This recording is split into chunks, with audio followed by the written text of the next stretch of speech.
Le confinement nous a également appris à consommer des produits fabriqués près de chez nous, des produits français. Et aujourd'hui, la demande est toujours là, mais il n'est pas si simple d'identifier la provenance de ce que nous consommons, de même qu'il n'est pas si simple de produire 100% français sans recours à quelques importations. C'est ce que nous montre cette enquête de Catherine Rougerie et Samuel Guibou. Savoir d'où viennent les produits que vous achetez. Côté fruits et légumes, facile. Idem pour la viande. La loi impose de l'afficher.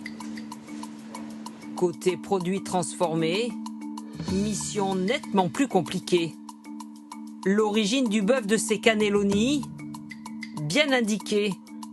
Mais celle du blé, des carottes, des tomates et des champignons, mystère. C'est la première chose que je regarde, moi, d'où ça vient. J'aimerais bien que, même pour les choses simples, on ait une traçabilité. On ne sait pas vraiment si c'est français, pas français, étranger ou pas en fait. Pourquoi les étiquettes ne sont-elles pas plus lisibles? Pourrait-on manger 100% français?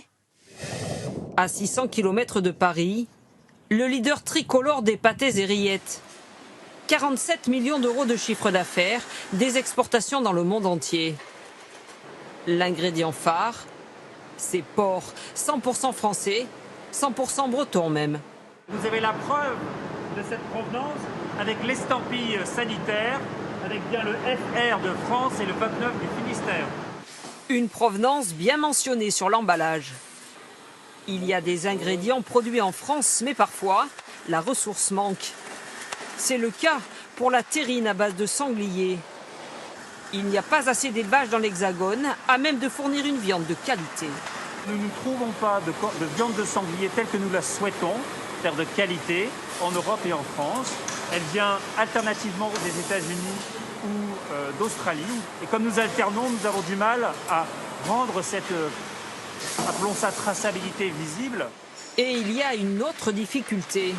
Ce produit, une rillette de thon tropicale, en clair, pêchée tout autour du monde. Le fabricant sait où ce poisson a été capturé, débarqué et quand. Mais comment l'indiquer? Vous savez, nos produits sont petits, on ne peut pas tout dire, on ne peut pas tout dire sur tout. Il faut faire des choix. Alors pour ce produit, il était plutôt demandé de mettre en avant le fait que c'est une garniture pour sandwich. Et donc c'est ça qui a dicté les choix pour ce produit.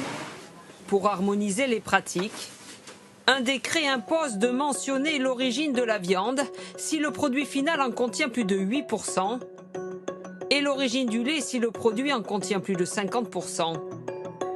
Il existe cependant une dérogation. Si le lait ou la viande proviennent de pays européens, la mention UE est possible. Et hors UE, pour des ingrédients importés du reste du monde. Face à l'exigence croissante des clients, des distributeurs innovent. Cette enseigne a créé le Franco-Score, une jauge qui donne le pourcentage d'ingrédients français disponibles uniquement pour l'instant sur son site internet et pour des produits de marque distributeur. Son objectif, introduire prochainement ce label en magasin. Après le prix, c'est la deuxième attente, le sujet de la traçabilité. Donc on a mis en place un système parce qu'on produit nos marques et on espère que d'autres industriels vont mettre en place ce système-là puisqu'on l'a mis en open source, c'est-à-dire qu'on le met à disposition de tous les industriels en France. Une start-up a lancé un autre procédé pour mieux connaître l'origine des produits. Un QR code qui renvoie vers une plateforme sécurisée donnant les détails des filières. Reste à voir si les consommateurs consulteront toutes ces données.